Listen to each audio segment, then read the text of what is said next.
आगे बढ़ेंगे। Sub inspector भर्ती परीक्षा का मामला है, उसके बारे में अपने दर्शकों को बताएं। आज फिर होगी मामले की सुनवाई। जी हां, हाईकोर्ट की परीक्षा को लेकर टिप्पणी की गई है। पेपर लीक में कोचिंग माफिया शामिल हैं, यह हाईकोर्ट का कहना है। देखिए हाईलाइटिंग पॉइंट समझिए इस खबर की।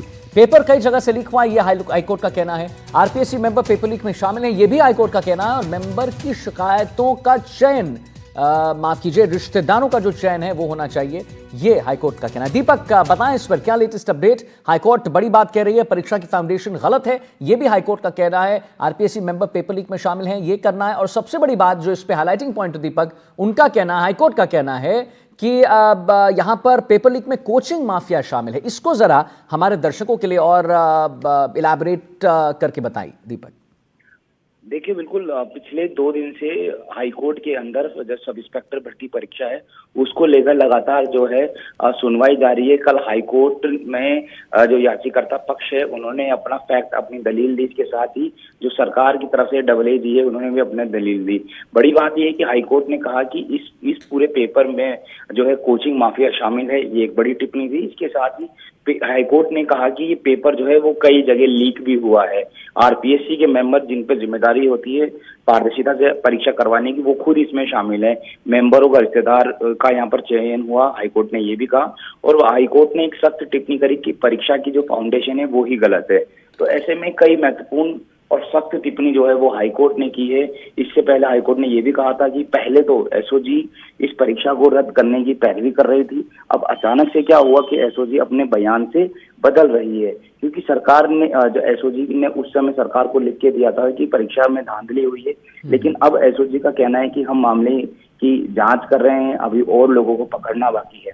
तो ये जो कुछ फैक्ट और दलीलें हैं जो पिछले 2 दिन में सुनवाई के दौरान रहा, आज फिर से याचिकाकर्ता पक्ष और AA की सरकार की तरफ से वो भी, और इसके साथ ही जो सिलेक्टेड स्टूडेंट है उनके अधिवक्ता भी जो है आज कोर्ट में जाएंगे, अपनी दलील, अपने फैक्ट रखेंगे। मान सकते हैं कि आज फैसले की घड़ी हो सकती है। 2 दिन से लगातार जो सुनवाई है वो जारी है, क्योंकि कोर्ट ने ये भी कहा था कि जनता से जुड़ा मुद्दा है, पब्लिक हित का मुद्दा है। तो ऐसे में इसमें जो है वो सोच समझ कर ही डिसीजन जो है वो देना पड़ेगा। तो आज का दिन काफी महत्वपूर्ण है।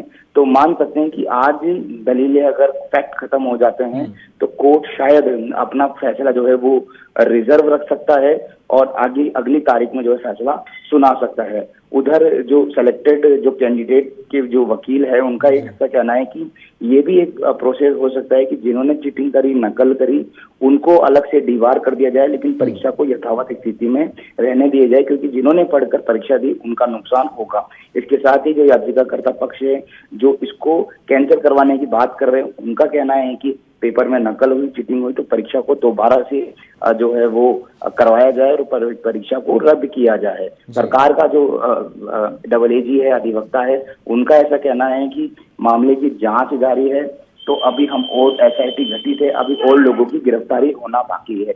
तो ये तीनों पक्ष की बात जो है वो हाईकोर्ट सुन रहे हैं, अपनी अपनी दलीलें तमाम जो पक्ष वो दे रहे हैं। अब हाईकोर्ट का क्या निर्णय रहेगा वो देखना महत्वपूर्ण होगा। बहरहाल 2 बजे बाद से फिर से हाईकोर्ट में सुनवाई होना शुरू हो जाएगी। मान सकते हैं कि आज फैसले की घड़ी हो सकती है। जी चलिए ठीक है दीपक, बहुत बहुत धन्यवाद करेंगे आपका महत्वपूर्ण जानकारी देने के लिए दीपक का।